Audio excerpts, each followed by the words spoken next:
ஒரு நல்லது நடக்கும்போது அந்த சந்தோஷம் ரொம்ப நாளாக இல்லை, உடனே ஒரு கெட்டதும் நடக்குது, என் மனசு ரொம்ப பாதிக்கப்படுது. இதில் இருந்து எப்படி மீள்வது அப்படின்னு ஒரு சாய்ராம் கேட்டிருந்தாங்க. ரெண்டாவது, கடன் பிரச்சனைகளை சாயப்பா எப்படி தீர்த்து வைத்தார், இந்த கடன் பிரச்சனையில் எவ்வளோ பெரிய பிரச்சனையை கொடுத்து அதில் இருந்து என்னை சால்வ் பண்ணார் அப்படின்னு ஒரு சாய்ராம் வந்து சொல்லியிருக்காங்க. பெரிய மிராக்கிள் அவங்களுக்கு நடந்திருக்குது. மூணாவது, குழந்தை பாக்கியம். எந்த விதமான ட்ரீட்மெண்ட்டும் இல்லாமல் 10 வருஷம் அவங்க கஷ்டப்பட்டு அவ்வளோ வேதனைப்பட்டு அவ்வளோ துக்கப்பட்டு ஏகப்பட்ட ட்ரீட்மெண்ட் பண்ணி கடைசியில் குழந்தையே பிறக்காதுன்ற நிலையை அவங்க வந்து அதுக்கப்புறம் 3-4 மாதம் சாயப்பா கிட்ட சரணடைந்து அப்போ கூட குழந்தைய பற்றிலாம் கேட்கல, எனக்கு குழந்தைய கூடலாம் கேட்கல. அவங்க பாட்டுக்கும் ஆரத்தி சச்சரத மெடிடேஷன் பண்ணாங்க. ஸோ அவங்களுக்கு இப்போ கன்சீவாக இருக்காங்க. அது எவ்வளோ பெரிய ஒரு மிராக்கல் அப்படின்றதையும் இந்த பதிவில் சொல்லியிருக்கோம். அதே மாதிரி உறவுகள் நம்மளை விட்டு போகும்போது நான் எந்த அளவுக்கு பாதிக்கப்பட்ட அப்படின்றதையும் உங்களில் ஒருத்தனாக இருந்து அந்த துன்பத்தையும் நான் அனுபவித்ததையும் இதில் நான் சொல்லியிருக்கேன். ஸோ உறவுகளை நம்பலாமா வேண்டாமான்ற கேள்விக்கு உண்டான பதில்களும் இங்கே கிடைக்கும். உங்கள் அன்பானவங்க உங்களை உயிருக்கு உயிராக நேசிக்கும்போது அவங்க கொடுக்கக்கூடிய ஒரு சின்ன ஒரு வழியை கூட நம்ம உடல் ரீதியாக மன ரீதியாக எந்த அளவுக்கு பாதிக்குன்றத நான் பாதித்ததை வச்சு சொல்லியிருக்கேன். நீங்கள் புரிஞ்சுப்பீங்க நான் நம்புகிறேன். ஸோ எல்லாத்துலேயும் மீண்டு வருவதற்கு உண்டான ஒரு பதிவு தான் இந்த பதிவு.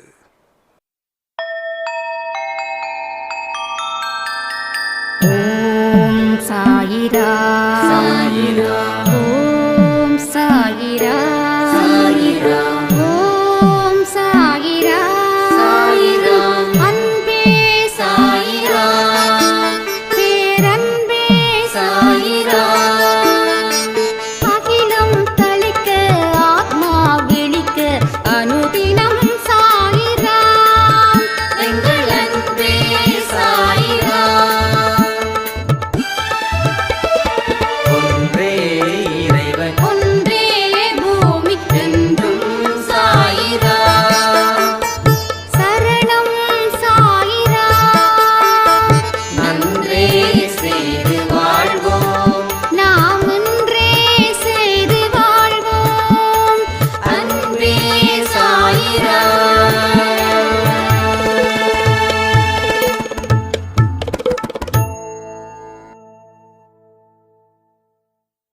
சைரா, என் உயிரின் உயிரானவர்களே, ஒரு சைராமோட கேள்வி இது. உங்களுக்கும் கண்டிப்பாக சந்தேகங்கள் இருக்கோ, கேள்விகள் இருக்கோ. ஸோ நல்லது நடக்குது, ஆனால் நல்லதை ஃபாலோ பண்ணி கெட்டதும் நடக்குது. அப்போ அது மூலமாக கிடைக்கிற சந்தோஷம் ரொம்ப நாள் வரல, ஆனால் கெட்டது மூலமாக கிடைக்கக்கூடிய கஷ்டமும் ரொம்ப நாளைக்கு வருது. ஸோ கடவுள் ஏன் இப்படிப்பட்ட ஒரு விஷயத்தை கொடுக்கணும் அப்படின்னு ஒரு பெரிய கேள்வி. ரெண்டாவது, கடன் பிரச்சனையை சாயப்பா எப்படி தீர்த்து வச்சிருக்காரு அப்படின்றத பற்றியும், மூணாவது 10 வருஷமாக குழந்தை இல்லாதவங்களுக்கு சாயப்பா நடத்தின அற்புதத்தை பற்றியும் நாம் பேச போகிறோம். ஸோ ஒரு ஆடியோவும் உங்கள் மனசுக்குள்ளே போகணும். அதனால் முழு கவனத்தோடு கேளுங்க. சாயப்பாவோட குழந்தைகள் எப்பயுமே தோற்பது இல்லை அப்படின்னு உங்களுக்கு புரிதல் வரும். உங்களை கண்ணும் கருத்துமா உங்களுக்கு மிகப்பெரிய பாதுகாப்பை நம்ம சாயப்பா உங்களுக்கும் சரி உங்கள் குடும்பத்துக்கும் சரி தினமும் கொடுத்துக்கிட்டு இருக்காரு. அப்போது நல்ல கருத்துக்கள் மூலமாக சொல்லக்கூடிய 100% நீங்கள் மனசில் தேக்கி வச்சுக்கோங்க. தேக்கி வச்சிருக்கக்கூடிய எண்ணங்கள் எப்பெல்லாம் தேவைப்படுதோ அதில் இருந்து உங்கள் வாழ்க்கையில் துன்பம் அப்படின்றத நிற்கும், சந்தோஷம் அப்படின்ற ஒரு விஷயமும் பெருகும். சரி, ஃபஸ்ட்டு பாயிண்ட்டு, நல்லது நடக்குதுங்க, ரொம்ப சந்தோஷமாக இருக்கு. ஆனால் அது கூடவே இந்த தீமைகளும் வருது. அதுதாங்க என்னை ரொம்ப பாடாப்படுத்துது. என்ன தான் சொல்ல வராரு சாயப்பா? அப்போ ஒரு சந்தோஷத்தை கொடுக்கும்போது ஏன் அந்த துக்கத்தையும் அவர் கொடுக்கணும்? வாழ்க்கையில் இன்பமும் துன்பமும் மாறி மாறி வரும். ஆனால் அவங்க சொல்லக்கூடிய ஸ்டேட்மெண்ட் தான் சொல்கிறேன். ஒரு 6 மாதம் ஹாப்பி, ஒரு 6 மாதம் கஷ்டம் அப்படின்னா பரவாயில்லையே அப்படின்னு அவங்க கேட்குறாங்க. அப்போ இதுக்கு உரிய பதிலை நான் சொல்லவா? 6 மாதம் சந்தோஷம் இல்லை, 60 வருஷம் சந்தோஷமாக இருந்தால் கூட நம்ம உடம்பு தாங்கும்.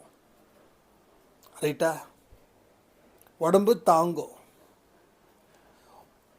ஆனால் அதே 6 மாதம் துக்கம் உங்களுக்கு தொடர்ந்து நடந்துச்சுன்னா, துக்கம் மட்டுமே தொடர்ந்து நடந்துச்சுன்னா, உங்கள் உடம்பும் உங்கள் மனசும் தாங்கும்னு நீங்கள் நினைக்கிறீங்களா? கமெண்ட் பண்ணுங்கள்.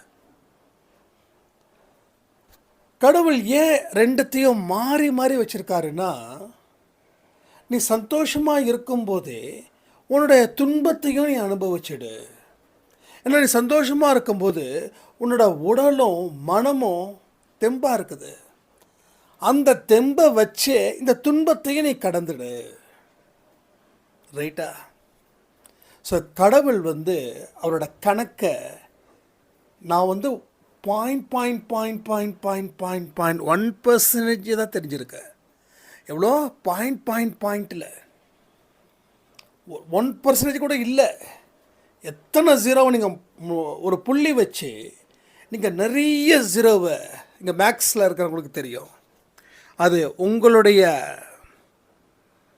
பார்வையின் படி நீங்கள் கமெண்ட் பண்ணுங்கள். நான் என்ன சொல்ல வரேன்றது இன்னும் நீங்கள் தெளிவாக சொன்னீங்கன்னா மற்றவங்களுக்கு புரியும்.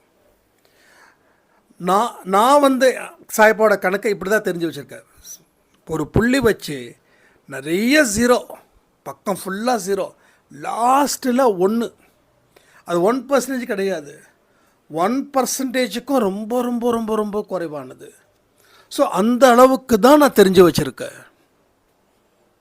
அப்போது 1% முழுசாக தெரிஞ்சு வச்சுருந்தா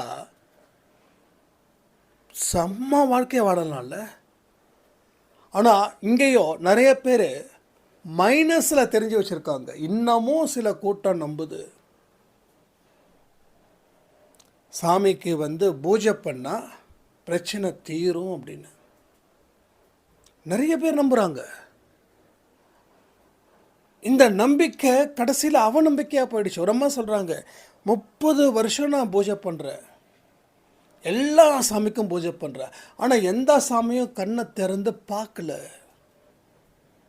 இப்போ பூஜை செஞ்சால் பிரச்சனை தீரணும், பூஜை செஞ்சும் பிரச்சனை தீரலைன்னா பிரச்சனையை தீர்ப்பதற்கு பூஜைகள் மட்டும் பலனளிக்காதுன்ற விஷயத்தை 30 வருஷம் கழித்து அவங்க தெரிஞ்சிருக்காங்க.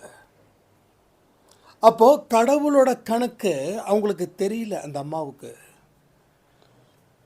கடவுளோட கணக்கு எப்படிப்பட்டதுன்னு யாரும் எடுத்து சொல்லவும் இல்லை. ஏதோ கடவுளோட புண்ணியத்தில் நமக்கு எல்லாத்துக்கும் சாய்ப்பா பதில்களை சொல்லிக்கிட்டே இருக்கார். கடவுளோட கணக்கு எல்லாமே கணக்கு தான், எல்லாமே மேக்ஸ் தான். இங்கே வாரத்தில் 7 நாளும் கணக்கு தான், வருஷத்துக்கு 365 நாளும் கணக்கு தான், ஒரு நாளைக்கு 24 மணி நேரமும் கணக்கு தான், உங்கள் வயசும் கணக்கு தான், உங்கள் சம்பளமும் கணக்கு தான், நம்ம வாழக்கூடிய வாழ்க்கையில் எத்தனை நாள் வாழ்ந்தோன்றதும் கணக்கு தான். எத்தனை நிமிஷம், எத்தனை நொடி, எத்தனை செகண்டு இந்த பூமியில் வந்திருக்குன்றத ஒரு ஆப்பு மூலமாக நம்ம டிசைட் பண்ணலாம். ஸோ எல்லாமே கால்குலேஷன்ஸ் தான், எல்லாமே கால்குலேஷன்ஸ். அப்போது கடவுளோட கணக்கை மட்டும் ஏன் நம்ம சரியாக ப்ரிப்பேர் பண்ணலை அப்படின்னா, நாம் சில விஷயத்தை முடிவு பண்ணிட்டோம். இந்த பிரச்சனைக்கு இந்த பூஜையை நீ செய்.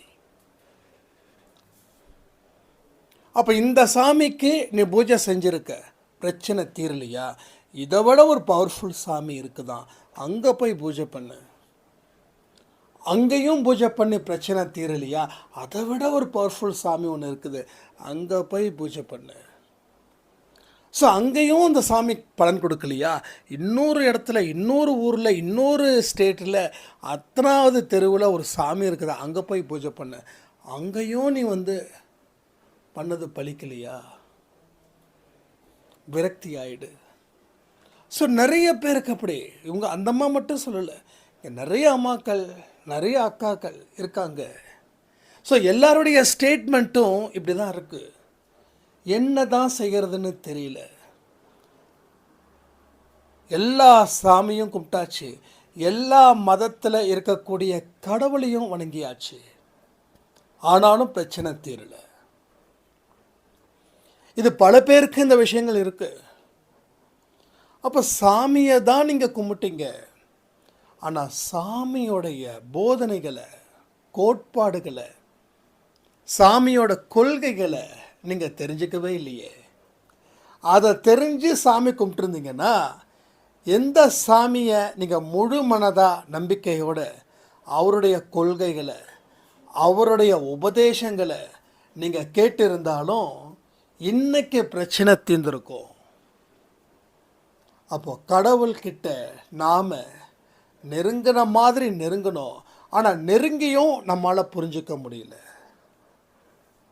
30 வருஷமாக வாழ்கிறது பெருசு இல்லை, 31வது வருஷத்தில் பிரியிறீங்க பாருங்க, அதுதான் மனசை கஷ்டப்படுத்துது. ஏன்னா அப்போ நீங்கள் 30 வருஷமாக புரிஞ்சிக்காமல் வாழ்ந்தீங்க. அப்போ நீங்கள் 30 வருஷமாக வாழ்ந்த உறவு எப்படி இருந்ததுன்னா வேஸ்ட்டாக போயிடுச்சு, புரிஞ்சிக்கவே இல்லை. புரிஞ்சிக்காமல் இருக்கிறதால தான் 31வது வருஷத்தில் நீங்கள் டைவர்ஸ் பண்ணுறீங்க. உங்களையும் நீங்கள் புரிஞ்சிக்கல, உங்களுக்கு எதிரானவர்களையும் புரிஞ்சிக்கல.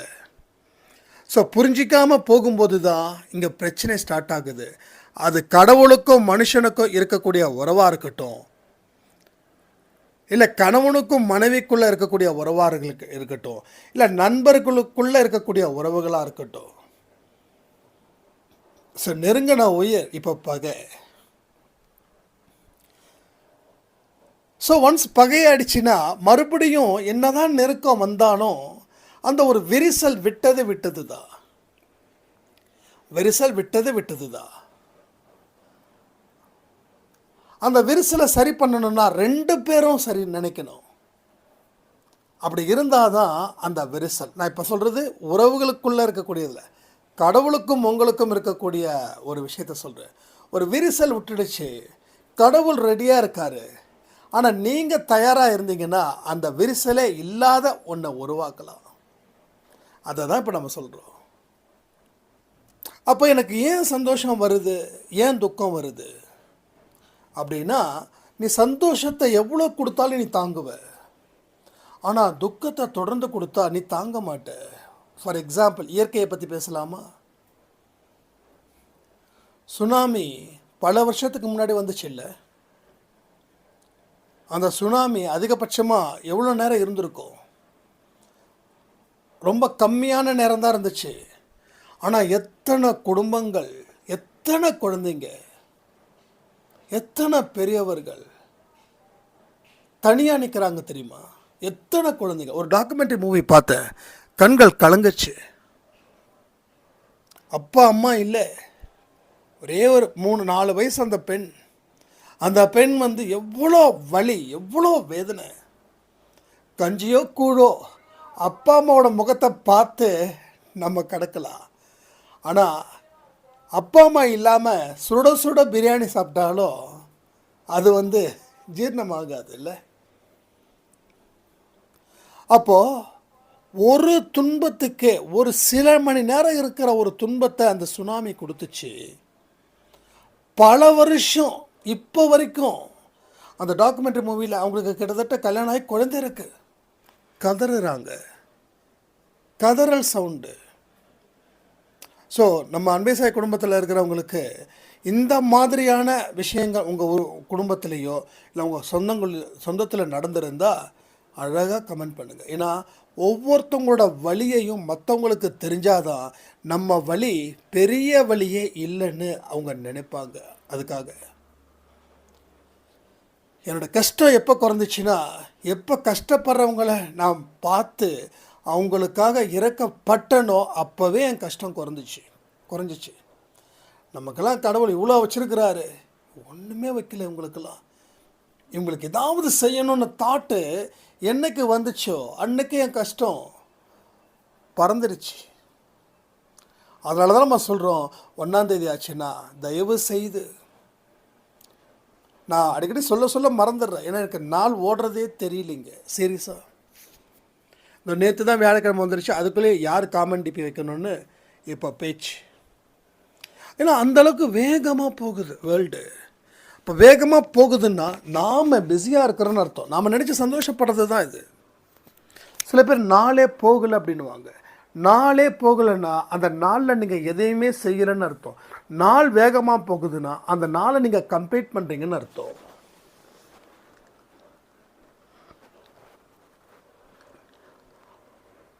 அப்போது கடவுள் 6 மாதம் சந்தோஷத்தை நல்லா தாங்குவோம், 6 நாள் தொடர்ந்து துக்கத்தை தாங்க மாட்டோம். உடம்பெல்லாம் மெலிஞ்சு போயிடும், ரொம்ப மெலிஞ்சு போயிடும். எனக்கு ஒரு கொஞ்சம் வருஷத்துக்கு முன்னாடி ஒரு மனசில் ரொம்ப பாரம். நானும் என் உடம்பை குறைக்கணும்னு நினைக்கிறேன். அப்போல்லாம் குறைக்க முடியல. ஒர்க் அவுட் பண்ணுறேன், வாக்கிங் பண்ணுறேன், ஃபுட்டு கண்ட்ரோல், அந்த கண்ட்ரோல், இது கண்ட்ரோல், எல்லாம் பர்ஃபெக்ட். ஆனால் ஒரு பெரிய ஒரு சோகம், கிட்டத்தட்ட 79 கிலோவுக்கு வந்தேன். அதாவது 80 கிலோவுக்கு கீழே நல்லா போகவே முடியல. எவ்வளவோ டயட்டு இருந்தும் போக முடியல. ஆனால் 78 வரைக்கும் வந்தேன் நான். அவ்வளோ சோகம். ஏன்னா அந்த சோகத்தை மனசும் உடம்பும் ஏற்றுக்கலை. ஜஸ்ட் எத்தனை நாளைக்கு? 10 நாள், அவ்வளோதான். அதிகபட்சம் 10 நாள். 10 நாளுக்கே எத்தனை கிலோ குறைஞ்சிருக்கேன்? 4 கிலோ குறைஞ்சிருக்கேன். அப்போ இன்னொரு 10 நாள் எத்தனை கிலோ குறைவேன்? 8 கிலோ குறைவேன். இன்னொரு 10 நாள் என்ன ஆகும் யோசிச்சு பாருங்கள். அப்போ 11ஆவது நாளில் ஒரு சந்தோஷம், ஒரு நம்பிக்கை கிடைக்கக்கூடிய செய்தி வருது. அதுக்கப்புறம் நார்மலாக மெயின்டைன் பண்ணியாச்சு, 80, 81 அந்த மாதிரி. ஸோ புரியுதா உங்களுக்கு? ஸோ துக்கம் தொண்டையை அடைக்கும். எப்போ உங்களால் ஏற்றுக்க முடியாத மனிதர்கள் உங்களை விட்டு பிரியும் போதோ, இல்லை அவங்க கஷ்டத்தை கொடுக்கும்போதோ, இல்லை உங்களை அவங்க ஏளனமாக பேசும்போதோ, ரொம்ப ரொம்ப ரொம்ப மனசில் பெரிய வலியை அது நிச்சயமாக கொடுக்கும். என்னோடய பர்சனல் லைஃப்பில் ஒரு விஷயத்தை நான் சொல்லணும்னு நான் நினைக்கிறேன். இதை எதுக்கு நான் அதெல்லாம் சொல்கிறேன் அப்படின்னா, இந்த வலிகள் உங்களுக்கும் நிச்சயமாக இருக்கும், இல்லாமலாம் போகாது. இதான் எப்பயோ நடந்தது, ஓகேவா? இப்போ ரீசெண்ட் டேஸில் இல்லை, எப்பயோ நடந்தது. ஒருத்தவங்களை அளவுக்கு மீறி நான் விரும்பினேன். ஏன்னா அவங்க விரும்ப வச்சாங்க, அவங்க நடவடிக்கைகள் மூலமாக. உயிருக்கு உயிரா, ஒரே உடல், ஈருடல் ஓர் உடலா என்னமோ சொல்லுவோமே, அதெல்லாம் நமக்கு இந்த கவிதைலாம் தெரியாது, கவிதை படிக்கவும் தெரியாது, கவிதையில் என்ன மீனிங் இருக்கிறது கூட எனக்கு தெரியாது. அப்போ ஒருத்தவங்க அன்பை கொடுக்கும்போது நாம் அன்பை இன்னும் ஜாஸ்தி கொடுப்போம் இல்லையா? ஏன்னா நமக்கே ஒரு வியப்பு இருக்கும், இவ்வளோ அன்பு கொடுக்குறாங்களே அப்படின்னு நம்ம மனசு மாறும். அப்போ அவங்க கொடுக்குறத விட நாமளும் அன்பை சேர்த்து கொடுக்கணும் அப்படின்னு. அப்போது நாம் கொடுக்கக்கூடிய அன்பு அவங்க கொடுக்கறதால இன்னும் 100% அதிகமாகவே கொடுத்தோம். கொடுத்த உடனே அவங்க கொடுத்ததுக்கப்புறம் கொஞ்ச நாள் நல்ல சுமூகமாக தான் போயிட்டு இருந்தது லைஃப். ஆனால் போக போக போக ஒரு பெரிய ஒரு பெயின்ஃபுல் என்னென்னா, அவங்க ஒதுக்க ஆரம்பித்தாங்க. அப்போ அவங்க ஏளனமாக பேசின வார்த்தைகள் இப்போ வரைக்கும் என் காதுக்குள்ளே கேட்குது. அதாவது நம்மளை விட்டுட்டு போகணும் அப்படின்னு முடிவு பண்ணவங்க ஏதாவது ஒரு விஷயத்தை சொல்லி காயப்படுத்திக்கிட்டே இருப்பாங்க. அதில் சொன்ன வார்த்தைகள் 3 வார்த்தைகள் இப்போ வரைக்கும் என் காதில் கேட்டுக்கிட்டே இருக்குது. என்ன தெரியுமா? இப்போல்லாம் என்கிட்ட நீ அதிகமாக அன்பை எதிர்பார்க்கிறல்ல அப்படின்னு நக்கலை கேட்ட ஒரு கேள்வி. 2வது, நான் செய்கிற செயல் உனக்கு எதுவுமே பிடிக்கலல்ல, ஆனாலும் வேறு வழி இல்லைல்ல அப்படின்னு கேட்டது 2வது கேள்வி. 3வது, நான் பேசுறது, நான் நடந்துக்கிறது உனக்கு மன கஷ்டத்தை கொடுக்குது தானே அப்படின்னு. இந்த 3 கேள்விகளும் கேட்கும்போது அப்படியே உடம்பெல்லாம் என்னமோ பண்ணுச்சு, ஹார்ட் பீட்டெல்லாம் எகிருச்சு. ஏன்னா பேசக்கூடாத வார்த்தைகள் அவங்க இதெல்லாம். அவங்களாம் அப்படி பேசுவாங்களா அப்படின்னே நமக்கு தெரியாது. இந்த 3 வார்த்தைகள் அன்னைக்கு பேசின வார்த்தைகளாக இருந்தாலும் இன்னைக்கு வரைக்கும் மனசை என்னமோ செய்யாமலாம் இல்லை. ஏன்னா நாம் அவங்க மேலே வச்சுருக்கக்கூடிய அன்பு, ஏன் நம்ம அவங்க மேலே அந்த அன்பை வச்சுருந்தோன்னா அவங்க நம்ம மேலே அந்த அன்பை வச்சுருந்ததால், அதனால நம்ம வச்சோம். ஆனால் ஃபைனலி இந்த மாதிரியான விஷயங்களை சொல்லும்போது நாம் ஒதுங்கிறத தாண்டி வேறு எந்த புத்திசாலித்தனமான விஷயமும் இல்லைன்னு சொல்லி ஒதுங்கினேன். அப்போ அந்த 10-12 நாளில் என்னோடய உடம்புல தெம்பே இல்லை, மனசில் அவ்வளோ பாரம். நமக்கு உயிருக்கு உயிராக இருக்கிறவங்க இப்படி எதிராக நம்மளை ஏளனமாக, ரொம்ப கேவலமாக, வேறு வழியே இல்லை, நான் உன்னை விட்டுட்டேன், நீ பைத்தியக்காரனை தான் ஆக போகிற அப்படின்ற ஒரு நிலையில் நம்மளை வச்சுருக்கும்போது ஒவ்வொரு தடவை சாப்பிடும்போதும் சரி, சாப்பாடு கூட உள்ளே இறங்காது. நம்மளை சுற்றி இருக்கிறவங்க 4-5 பேர் இருப்பாங்க, அவங்களும் அந்த வலியை கொடுப்பாங்க. அவங்க வலியை எப்படி கொடுப்பாங்கன்னா, அவங்க ஜாலியாக பேசுவாங்க. ஏன்னா நமக்கு நடந்த விஷயங்கள் அவங்களுக்கு தெரியாதுல்ல, அவங்க ரொம்ப ஜாலியாக பேசுவாங்க. அப்போது நாம் ஒரு ஃபார்மாலிட்டிக்காக சிரிக்கக்கூடிய சிரிப்பு இருக்குது, அது இதை விட ஒரு வலியை ஏற்படுத்தக்கூடிய சிரிப்பாக தானே இருக்கும். அப்போது கிட்டத்தட்ட ஜஸ்ட் ஒரு 7-8 டேஸ் தான் அந்த பிரச்சனையில் நான் மாட்டிக்கிட்டது. அந்த 8லேருந்து 10 நாள் வரைக்கும் என்னால் எதுவுமே பண்ண முடியல. அதுக்கப்புறம்தான் எனக்கு ஒரு தெம்பு வந்தது. நம்மளை ஒருத்தவங்க குப்பையில் தூக்கி போட்டுட்டாங்கன்னா நம்ம ஒரு மோசமான ப்ராடக்ட்டுன்னு கிடையாது, நம்ம ஒரு நல்ல ப்ராடக்ட்டு. ஸோ அந்த மதிப்பு தெரியாமல் நம்மளை அவங்க தூக்கி போட்டுட்டாங்க. அப்போ அவங்க மேலே தப்பு கிடையாது, ஏன்னா அவங்களுக்கு அந்த மதிப்பு தெரியல, ஒரு உறவோட மதிப்பு தெரியல, ஒரு உண்மையான அன்போட மதிப்பு தெரியல. இதை அவங்களுக்கு தெரியலன்றதுக்காக அவங்கள நம்ம கோவப்படக்கூடாது. அப்போ நாம் எங்கே மதிப்பு மிக்க மனிதராக எங்கே இருக்கணுமோ அங்கே நாம் இருந்தால் மதிப்போடு தான் நம்ம கடைசி வரைக்கும் வாழுவோம் அப்படின்னு யோசித்து, இந்த விஷயங்கள் மூலமாக தான் நான் இன்னைக்கு வரைக்கும் எந்த விதத்துலேயும் ஒரு மாய சூழ்நிலையில் நான் என்னை ஈடுபடுத்திக்கவோ இல்லை. ஏன்னா கடவுள் கொடுத்த ஒரு பாடமும் நமக்கு மிக மிக முக்கியமானது. மறுபடியும் அந்த மாதிரியான ஒரு பெயின்ஃபுல் லைஃப்பை வாழக்கூடாது. அப்போ என்ன பண்ணுன்னா, எல்லாருக்கிட்டையும் அன்பாரு, யாருக்கிட்டையும் அளவுக்கு அதிகமாக இருக்காது. இவங்க நம்மளை விட்டுட்டு பிரியவே மாட்டாங்க, எந்த காரணத்தை கொண்டும் இவங்க நம்ம கூட தான் இருப்பாங்க அப்படின்னு மட்டும் நீ நினைக்காத. இருந்துட்டாங்கன்னா சந்தோஷம், இல்லைன்னாலும் நீ சந்தோஷமாக இருக்கணும்.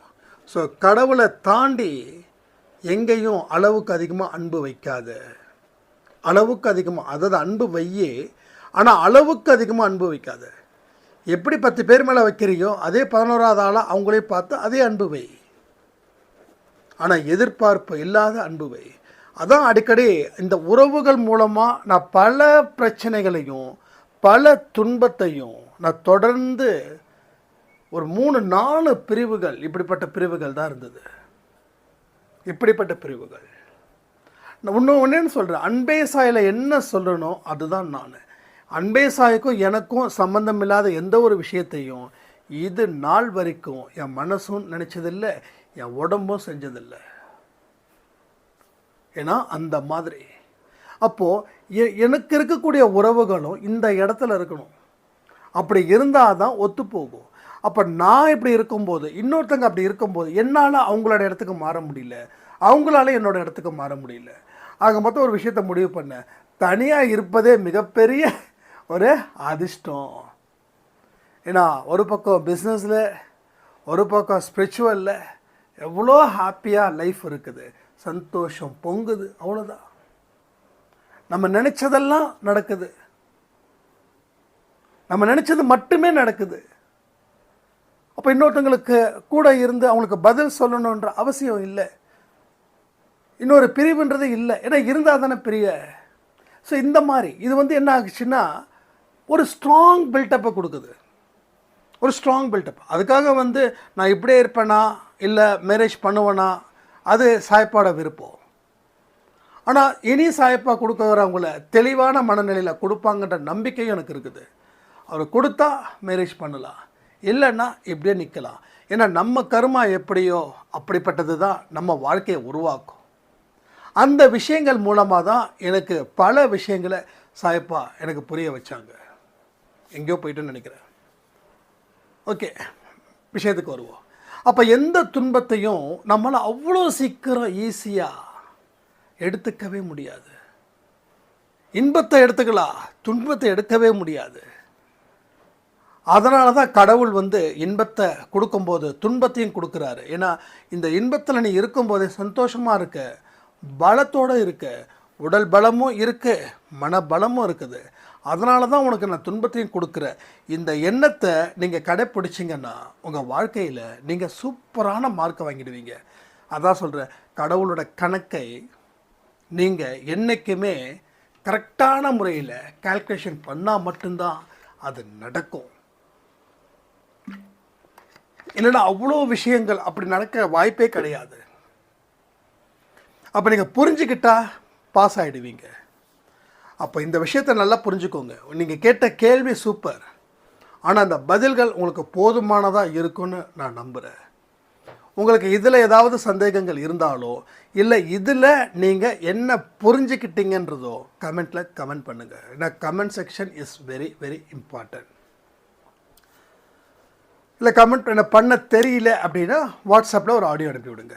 நான் பார்க்குறேன் பார்க்கலன்றது நீங்கள் ஃபீல் பண்ண வேண்டாம்.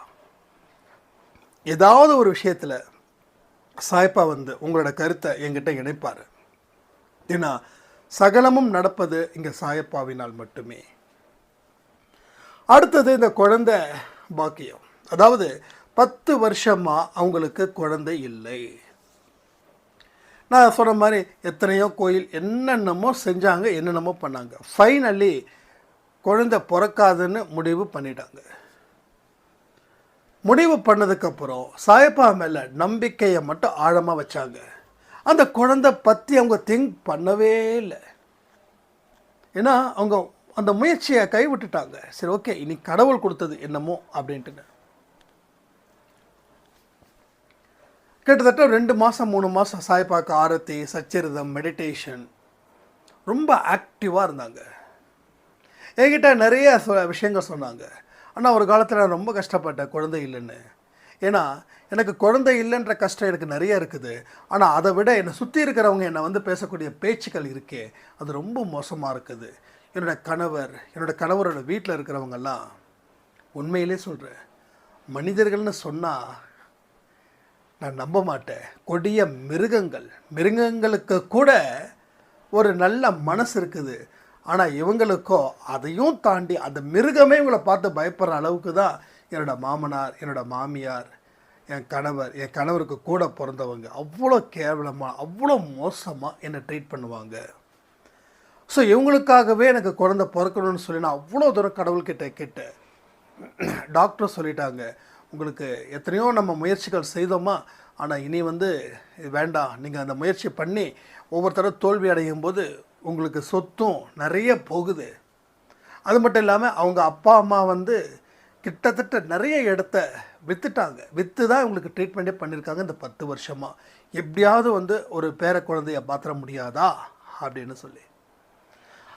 அதுக்கு அப்புறமேட்டு அவங்க வந்து எவ்வளவோ ட்ரை பண்ணி விட்டு, சரி ஓகே இதுதான் நம்ம வாழ்க்கை, நம்ம இப்படி தான் நிற்கணும், இனிமேல் சாயப்பாக்கிட்ட எனக்கு குழந்தை பாக்கியம் கொடுன்னு நம்ம கேட்கக்கூடாது, எந்த தெய்வத்திനും கேட்கக்கூடாது அப்படின்னு சொல்லி அதுக்கப்புறம் நான் பாட்டுக்கும் சச்சரிதம் படித்தேன், ஆரத்தி எடுத்தேன், மெடிடேஷன் பண்ணேன். ஒவ்வொரு மாதமும் 1ஆம் தேதி அன்னைக்கு என்னோடய கையால் சமைக்கப்பட்ட உணவுகளை நான் கொடுத்தேன். கணவர் எப்போயுமே என்னை வந்து கேவலப்படுத்துவார், நீ படுத்துக்கோன்னு சொல்லி மனதார நான் அக்செப்ட் பண்ணேன். மாமனார் மாமியாரும் என்னை ரொம்ப கேவலமாக பேசினாங்க. எதையுமே நான் கண்டுக்கவே இல்லை. எனக்கு என்னமோ தெரியல, அந்த துன்பத்துலேயும் நான் அவ்வளோ பெரிய சந்தோஷத்தை நான் இருந்தேன். அது என்னன்னே எனக்கு ஒன்றும் புரியல. ஆனால் நான் இப்போ கன்சீவ் ஆகிருக்கேன்னா இது பெரிய மிராக்கிள்னா. டாக்டர்கிட்ட வந்து செக் பண்ணேன், ஒவ்வொரு மாதமும் ஸ்கேனுக்கு வர சொல்லியிருக்காங்க. இப்போது என் குடும்பம் என்னை தலையில் வச்சு கொண்டாடுது. இந்த குழந்தை இல்லைன்றதுக்காக அவ்வளோ கேவலப்பட்டேன் நான். கடவுள் கண் திறந்து பார்த்துட்டாரு. எந்த ட்ரீட்மெண்ட்டும் நான் பண்ணலை. நல்லா புரிஞ்சுக்கோங்க, எந்த ட்ரீட்மெண்ட்டும் பண்ணலை, எதுவுமே நான் செய்யலை. எனக்கு நடந்திருக்கிறது பெரிய மிராக்கிள்ஸ். ட்ரீட்மெண்ட் இருந்தால் கூட சரி, சரியான டாக்டர்கிட்ட நம்ம போயிருக்கோம், அதுவே பெரிய மிராக்கிள்ஸ் தான். ஆனால் அதை விட பெரிய மிராக்கிளை சாய்ப்பா எனக்கு கொடுத்துருக்காரு. ஸோ சாய்ப்பாவோட குழந்தைங்களை என்றைக்குமே சாய்ப்பா வந்து தாங்குன்னு தாங்குறாரு. ஆனால் நீங்கள் சொன்னது நீங்கள் சொன்ன மாதிரி அவமானத்தை ஏற்றுக்கிட்டவங்களுக்கு தான் சாய்ப்பா வந்து மிகப்பெரிய வாழ்க்கையை கொடுக்குறாரு. அதனால் நம்ம அன்பே சாய் குடும்பத்தில் நீங்கள் ஆடியோ கொடுக்கும்போது இந்த விஷயத்த சொல்லுங்கள். அவமானத்தை ஏற்றுக்கிட்டா என்னோட தங்கச்சிக்கு கன்சீவ் ஆகிருக்காங்கன்னு நீங்கள் சொல்லுங்கள், உறக்க சொல்லுங்கள். அதை நான் காது குளிர கேட்கணும் அப்படின்னாங்க. உண்மையிலே சொல்கிறேன், அவங்க சொன்னதுக்கப்புறம் என் உடம்பு எல்லாமே மெய் சிலிர்த்துச்சு. ஏன்னா வித்தவுட் ட்ரீட்மெண்ட் அப்போ அத்தனை பெயினையும் அவங்க அக்செப்ட் பண்ணாங்க. ஸோ மிராக்கிள்ஸ்னால் என்னது? மிராக்கிள்ஸ்னால் இதான் மிராக்கிள்ஸ். ஸோ நீ பெயினை அக்செப்ட் பண்ணிக்கோ. அவமானத்தை ஒரு சின்ன ஒரு பாத்திரத்தில் கொடுத்தாலும் எடுத்துக்கோ. பெரிய கடல் போல் உனக்கு அவமானத்தை கொடுத்தாலும் அதையும் எடுத்துக்கோ. அப்போ தான் அந்த கடலையே நீ ஆள முடியும். ரைட்டா? எவ்வளோ பெரிய கடல் போல் துன்பம்னு சொல்கிறாங்க இல்லையா? அந்த துன்பத்தை ஈஸியாக எடுத்துக்கோ, அந்த கடலே உனக்கு அடிமையாயிடும். ஸோ எதை நம்ம எடுத்துக்கிறோம், எதை நம்ம ஏற்படுத்திக்கிறோம், இதை பொறுத்து தான் இங்கே வாழ்க்கையை சாய்ப்பாக கொடுக்குறாரு. நான் ஏற்றுக்கவே மாட்டேன்னா உங்களால் எதையுமே மூவ் பண்ண முடியாது. ஏற்றுக்கிட்டா எல்லாமே நீங்கள் மூவ் பண்ணலாம். இங்கே எத்தனை பேர் குழந்தை பாக்கியம் இல்லாமல் இருக்கீங்கன்றதை கமெண்டில் கமெண்ட் பண்ணுங்கள். இப்போ யாரெல்லாம் குழந்தை பாக்கியம் இல்லைன்னு சொல்லி கமெண்ட் பண்ணுறாங்களோ அவங்களுக்கு எல்லாருக்கும் நீங்கள் பிரார்த்தனை பண்ணணும். அவங்க கமெண்ட் செக்ஷனில் போய்ட்டு அவங்களுக்கு நீங்கள் ரிப்ளை பண்ணணும். இது சாய்ப்பாவோட கட்டளை. ஏன்னா அந்த ஆடியோ வந்து கேட்குறதால மட்டும் யூஸ் கிடையாது. நான் அடித்து சொல்கிறேன், எந்த ஆடியோவாக இருக்கட்டும், எவ்வளோ பெரிய மேதைகள் பேசுகிறதா கூட இருக்கட்டுமே, சும்மா ஒரு டைமுக்காகலாம் கேட்காதீங்க. உங்கள் டைம் நல்லா இருக்கணுன்றதுக்காக எதுவாக இருந்தாலும் கேளுங்க. உங்கள் டைம் நல்லா இருக்கணுன்னா நிறைய நம்பிக்கையை ஏற்படுத்தக்கூடிய விஷயத்தை மட்டும் நீங்கள் கேட்கணும். நம்பிக்கை ஏற்படுத்தாத எந்த விஷயத்து பக்கமும் நீங்கள் நிற்காதீங்க. அது உங்களுக்கு தேவையே இல்லாத விஷயங்கள். அப்போ குழந்தை பாக்கியம் இல்லாத அத்தனை சாய்ராமுக்கும் அத்தனை அக்கா தங்கச்சிகளுக்கும் கடவுளோட ஆசீர்வாதத்தால், சாய்ப்பாவோட ஆசீர்வாதத்தால் குழந்தைகள் பிறக்கும். சாய்ப்பா நிச்சயமாக உங்கள் வீட்டிலையும் இந்த மாதிரியான மிராக்கிள்ஸை 100% பண்ணுவாங்க. ஸோ எல்லா வழிகளையும் நீங்கள் மனதார ஏற்றுக்கிட்டால் எல்லாமே நடக்கும். ஒருவேளை அவங்க ஏற்றுக்காமல் இருந்திருந்தாங்கன்னா இந்த நல்ல விஷயம் நடந்திருக்காது. அவங்க ஏற்றுக்கிட்டாங்க. ஏன் ஏற்றுக்கிட்டாங்க? என் கூட சாய்ப்பா இருக்காங்க, சாய்ப்பா வழியை ஏற்றுக்க சொல்லிட்டாரு, நான் ஏற்றுக்கிட்டேன். It's very simple. எப்படி இந்த வழியை நம்ம எப்படிலாம் அந்த வழியை கொடுத்தாங்க, எப்படிலாம் அந்த வழியை ஏற்றுக்கிட்டோம். உங்களை நினச்சி நீங்கள் பரிதாபப்படாதீங்க, உங்களை நினச்சி நீங்கள் பெருமையும் படாதீங்க. இந்த ரெண்டுமே ஒரு மனுஷனை அழிக்க வந்தது. உங்களை நினச்ச ஒரு பரிதாபம் வேண்டாம், உங்களை நினச்சி ஒரு பெருமையும் வேண்டாம். நம்ம என்றைக்குமே சாயப்பாவுடைய குழந்தைகள், செல்ல குழந்தைகள். அதனால் எல்லாத்தையும் ஈஸியாக கடக்க முடியும் அப்படின்ற நம்பிக்கையோடு நீங்கள் கடங்க. எல்லாமே உங்களுக்கு ஃபர்ஸ்ட் கிளாஸாக உங்களுக்கு 100% நடக்கும். அதே போல் இந்த கடனை பற்றி நம்ம நிறைய சொல்லியிருக்கோம். ஏன்னா இந்த சாய்ராமுக்கும் ரொம்ப பயம். கடன் கொடுத்தவங்க கிட்ட திரும்பி நம்ம போய் பேசுனா அவங்க இன்னும் அசிங்கப்படுத்துவாங்களே, இவர் வேற சொல்லிட்டாரு, அதை என்ன சொல்கிறாங்க, இவர் வேற சொல்லிட்டாரு, கடன்காரங்கிட்ட நேராக போய் இந்த பிரச்சனையை பற்றி பேசு அப்படின்னு. நானும் இந்த பிரச்சனையை பற்றி பேசினேன் நம்பிக்கையோட. ஆனால் முன்ன இருந்ததை விட பல பிரச்சனைகள் எனக்கு வந்துடுச்சு சொல்லிவிட்டு இன்னொன்று சொன்னாங்க, நான் உங்களை மனசார பயங்கரமாக திட்டுனேன், ரொம்ப திட்டுனேன். நல்லா இருந்த இந்த விஷயத்தை நானே போயிட்டு ஒரு இதை ஏற்படுத்திக்கிட்டேன்னு சொல்லி ரொம்ப கோபமாக இருந்தது. கிட்டத்தட்ட ஒரு வாரம் ஆடியோ நான் பார்க்கவே இல்லை, உங்கள் ஆடியோ நான் கேட்கவே இல்லை, அவ்வளோ கோபமாக இருந்தது. அதுக்கப்புறம் தான் நான் யோசித்தேன், அவருக்கும் இதே மாதிரி பிரச்சனை தானே வந்துச்சு. கடனை பற்றி பேசும்போது மறுபடியும் ஒரு பெரிய அளவில் போராட்டத்தை போராடினார்ல. ஸோ அவருக்கு இருக்கிற மாதிரி தான் எனக்கு போராட்டம் இருக்குது. ரைட்டு. அப்போ அவருக்கு கடவுள் எப்படி கடனை தீர்த்து வச்சாரோ அது மாதிரி எனக்கும் தீர்த்து வைப்பார் இல்லை. இதை தெரியாமல் நாம் போய் அவர்கிட்ட போய் சண்டை போட்டுட்ருக்கோமே அப்படின்னு நான் நினச்சதுக்கு அப்புறம்தான் சரி பிரச்சனை வந்துடுச்சு, இது எல்லாத்தையும் நம்ம சால்வ் பண்ணணும்னு சொல்லி எப்படி தான் அந்த தைரியம் வந்ததுன்னு தெரியல. என்னால் எவ்வளோ முடியுமோ அதை மட்டும் நான் கொடுப்பேன் அப்படின்னு சொன்னேன். இது மூலமாக எனக்கு பல பிரச்சனைகளை கொடுத்தாங்க. ஏன்னா அசிங்கமான வார்த்தைகளை திட்டுனாங்க.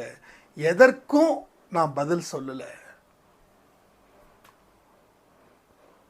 ஏன்னா நம்ம ஒரு ஆடியோவில் சொல்லியிருக்கோம், என்ன பேசுனாலும் சரி, ஏன் நம்ம மூஞ்சில் காரி துப்புனா கூட சரி தொடச்சிக்கிட்டு போயிடுங்கன்னு. ஆனால் இன்றைக்கி மோட்டிவேஷனாக பேசக்கூடிய சில பேரெல்லாம் பயங்கரமான பிரச்சனையை தூண்டி விடுறாங்க. ஒருத்தர் சொன்னார், ஒரு மோட்டிவேஷன் ஸ்பீச்னு சொல்லிட்டு ஒரு ஷார்ட்ஸில், கடன் கொடுத்தவர்களுக்கு சரியான பதிலடியை நீ கொடு, அவங்ககிட்ட நீ சவால் விடு, உன் கடனை தூக்கி எரியறண்டான்னு சொல்லு, அந்த சவாலே உன்னை வாழ வைக்கும். இது வாழவே வைக்காது. இது வீரமாக அந்த நேரத்தில் பேசுகிறதுக்கு வேணால் சரியாக இருக்கும். நான் சொல்கிறேனே, ஹீரோ 10 பேரை அடித்தா தான் அந்த ஹீரோவை கொண்டாடுவாங்க. அப்போ தான் அந்த படம் ஹிட் ஆகும். ஹீரோவை சாகடிச்சிட்டாங்கன்னா படம் ஹிட் ஆகாது. ஏதோ அமரன்ற ஒரு படம் ஹிட்டாக இருக்குது, ஏன்னா அது ஸ்டோரி ரிலேட்டடாக இருக்கிறதால, நாட்டுப்பற்று, கொஞ்சம் காதல் இதெல்லாம் இருக்கிறதால ஹிட்டாக இருக்குது. ஸோ என்ன சொல்கிறேன்னா, ஒரு ஹீரோக்கள் மாதிரிலாம் நம்ம பேசாமல் ஒரு சாதாரண மனிதர்கள் மாதிரி பொறுமையாக பேசும்போது, ஏன்னா நீங்கள் இப்போ ஒரு மனுஷங்கிட்ட சவால் விடலாம், தூக்கி எரியறேண்டா உன் காசு அப்படின்னு, அவன் எப்படான்னு கேட்பான். இன்னும் சில நாட்கள் அப்படின்னுவான். நீங்கள் சொல்லலாம், இல்லை ஒரு நாளை சொல்லலாம், இல்லை ஒரு வருஷத்தை கூட சொல்லலாம். அந்த வருஷத்தில் நீங்கள் கொடுக்கலன்னா அந்த நாள் நெருங்க அந்த வருஷம் நெருங்க உங்களுக்கு மிகப்பெரிய ஆபத்து உங்களுக்கு இருக்குதுன்னு நீங்களே முடிவு பண்ணுவீங்க. ஒரு மிகப்பெரிய விரக்தி கூட வந்துடும். ஸோ சவால்கள் விடுவது பெரிய பிரச்சனையே கிடையாது, விட்டுறலாம். ஆனால் இதனால் என்ன நல்லது நடக்க போகுதுன்னா, நல்லது நடக்காது, மோசமானது மட்டும்தான் நடக்கும். நல்லது நடக்க வாய்ப்பே கிடையாது, மோசமானது மட்டும்தான் தெளிவாக நடக்கும், நல்லா புரிஞ்சு நடக்கும். அப்போது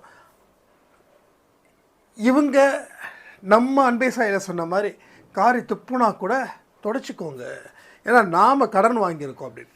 இப்போது அவங்க ஒவ்வொரு கடன்களையும் ஒரு நோட்டை போட்டு யாருக்கு எவ்வளோ கொடுக்கணுமோ, எவ்வளோ மாதத்துக்கு என்னால் கொடுக்க முடியுமோ அதை மட்டும் நான் ஃபோக்கஸ் பண்ணுறேன். என்னோடய உழைப்பில் கவனத்தை வைக்கிறேன். 8 மணி நேரம் கடினமாக, அதே போல் மனப்பூர்வமாக உழைக்கிறேன். செலவை கம்மி பண்ணிட்டேன். ஒரு வருமானத்துலேயே 70% கடன் அடைக்கிறேன். 30% தான் எனக்கும் என்னோடய மனைவிக்கும், அதாவது என்னோடய குடும்பத்துக்கும் நான் எடுத்து வைக்கிறேன். இன்றைக்கே எனக்கு எந்த பிரச்சனையும் கிடையாது. தலை நிமிர்ந்து வாழ்கிறேன். தலை குனிஞ்சேன்னா தலை நிமிர்ந்து வாழ்கிறேன். அதுக்கு காரணம் நான் உழைக்கணும், அது மூலமாக வருமானத்தை அவங்களுக்கு கொடுக்கணும், அந்த ஒரு எண்ணத்தை வச்சு நான் இன்றைக்கி சிறப்பாக வாழ்ந்துக்கிட்டு இருக்கேன் அப்படின்னாங்க. ஸோ அதே போல் எத்தனை பேர் கடன் வாங்கியிருக்கீங்களோ, ஒரு 100ஆக இருக்கட்டும் அதுவும் கடன் தான், ஒரு 1000ஆக இருக்கட்டும் அதுவும் கடன் தான், ஒரு 10 லட்சமாக இருக்கட்டும் அதுவும் கடன் தான். அதாவது 100 ரூபானா எளிதில் கொடுத்துடலாம், 10 லட்ச ரூபா எப்படி கொடுக்க முடியும்? அப்படிலாம் 100 ரூபாயும் 10 லட்சமும் ஒன்று தான். அந்த மைண்டுக்கு வாங்க. அதே மாதிரி உங்களோட கடனை அடைக்க முடியும் நம்புங்க. கடன்காரங்கிட்ட தயவு செய்து எதிர்த்து பேசாதீங்க. நீங்கள் யாருன்னு சவால் விடாதீங்க.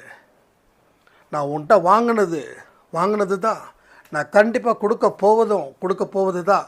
ஆனால் என்னால் இப்படி தான் கொடுக்க முடியும். ஆனால் சொன்ன தேதியில் நான் மாதம் இவ்வளோ ரூபாய் நான் கொடுத்துருவேன், இந்தா மாதம் இதை எடுத்துக்கோ, இதில் இருந்து கணக்கை வச்சுக்கோ அப்படின்னு சொல்லி ஒரு தொகையை கொடுத்துட்டு ஒவ்வொரு மாதமும் நீங்கள் கரெக்டாக லிஸ்ட்டு போட்டுட்டீங்க. ஏன்னா உங்களுக்கு உழைக்க தெரியும், உங்களுக்கு அறிவு இருக்குது. ஓகேவா? உழைக்கவும் தெரியும், அறிவு இருக்குது. யாருக்கு இங்கே அறிவு இல்லாமல் இருக்குது சொல்லுங்கள்? யாருக்காவது இருக்குதா என்ன? யாராவது 5 அறிவோடு இருக்கிறோமா? ஸோ 6 அறிவு எல்லாருக்குமே இருக்குது. ஒரு கடனை வாங்குறேன்னா அறிவோடு தான் நம்ம வாங்கியிருப்போம். அறிவில்லாதவனுக்கு எந்த கடன்காரனும் கொடுக்க மாட்டான். அதனால தான் நான் சொல்கிறேன், கடன் வாங்கினவங்க எல்லாமே அறிவாளிகள் தான். நல்லா யோசிச்சு பாருங்கள். நான் வந்து ஒரு ஃபினான்ஷியரு. இப்போ என்னை தேடி நீங்கள் வரீங்க. உங்களுக்கு வந்து அறிவு இருந்தால் தான் நான் கடனை கொடுப்பேன். உங்களுக்கு அறிவு இல்லை உங்களுக்கு கொஞ்சம் ஏதோ பாதிப்பு இருக்குது அப்படின்னு நான் கொடுப்பேன்னா யோசிச்சு பாருங்க, ப்ராக்டிக்கலாக யோசிச்சு பாருங்க. அப்போ உங்களுக்கு அறிவோடு நீங்கள் இருக்கீங்க, அதே அறிவோடு நானும் கொடுக்குறேன். ஏன்னா எனக்கும் உங்ககிட்ட கொடுத்தா தான் வருமானம். இப்போ 10 பேர் என்கிட்ட கடன் வாங்கலைன்னா எனக்கு வருமானம் இல்லை. அப்போ 10 பேர் கடன் வாங்கினாதான் எனக்கு வட்டி மூலமாக எனக்கு வருமானத்தை ஈட்ட முடியும். அதுக்காக நான் ஃபினான்ஷியல் கேட்காதீங்க. நான் இது வரைக்கும் வட்டிக்கு கடன் கொடுத்ததா என் சரித்திரத்தில் இடமே இல்லை. நான் அப்படி கொடுக்கவும் மாட்டேன். என்னால் என்ன முடியுதோ அது இனாமாக தான் கொடுப்பேனே தவிர நான் வந்து நீங்கள் அப்புறம் கொடுங்க அந்த கதைக்கு பேச்சுக்கு இடமே இல்லை. அப்போ வந்து எனக்கு வந்து வட்டிக்கு நான் ஃபினான்ஷியலாக இருந்தால் நீங்கள் கேட்கும்போது உங்களை வந்து ஒரே அட்டெம்ப்டில் நான் கொடுத்துட மாட்டேன், 2-3 தடவை நடக்க விடுவேன். ஏன்னா நீங்கள் அறிவு இருக்குதா இல்லையான்றதை நான் சோதிக்கணும். அப்போ நீங்கள் அறிவு இருந்தால் தான் நீங்கள் வாங்க முடியும். அறிவு இருந்தால் தான் அந்த பணத்தை திருப்பி கொடுக்க முடியும். அறிவு இல்லாமல் கொடுக்க முடியாது. அதை வச்சு தான் சொல்கிறேன், இங்கே கடன் வாங்கினவங்க எல்லாமே அறிவாளிகள் தான். ஓகேவா? நம்பிக்கை வருதா உங்களுக்கு? எல்லாத்துக்கும் காரணத்தோடு தான் சொன்னேன், காரணம் இல்லாமல் சொல்ல போகிறது இல்லை. மூளை கொஞ்சம் குழம்பி இருக்கிறவங்க போயிட்டு கடன் கிட்ட கொடுப்பாங்களா யாராவது? சொல்லுங்கள். கொடுக்க மாட்டாங்க, கொடுக்க முடியாது. அப்போ அவருக்கு வேணும்னா கூட வேற ஒருத்தவங்க மூலமாக தான் அவருக்கு ஹெல்ப் பண்ண முடியும். அதனால தான் வந்து இப்போ நிறைய பேருக்கு என்ன பண்ணுறாங்க, சாட்சி கொடு, யாராவது கேரண்டி கொடுக்கணும், அந்த கேரண்டி வந்து எனக்கும் தெரிஞ்சவராக இருக்கணும். இதெல்லாம் இப்போ நிறைய விஷயங்கள்லாம் நடந்துகிட்டு இருக்குது. அப்போது உங்களுக்கு அறிவு இருக்குது, உங்களுக்கு உழைப்பும் இருக்குது. ஆனால் உழைப்பை நீங்கள் இனி மனப்பூர்வமாக உழைக்கணும். உழைச்சி தான் அந்த வருமானத்தை கொடுக்கணும்னு முடிவு பண்ணிட்டீங்கன்னா 100% நீங்கள் உழைப்பீங்க. அதன் மூலமாக வரக்கூடிய வருமானத்தில் இருந்து நீங்கள் கடனையும் அடைப்பீர்கள். இதுதான் நடக்கும். அப்போ இந்த விஷயத்தை நாம் என்றைக்குமே தெளிவாக புரிஞ்சுக்கிட்டா வாழ்க்கையை வெல்லலான்னு சொல்லி இந்த ஆடியோவை நான் முடிக்கிறேன். ஜெய் சாய்ராம்.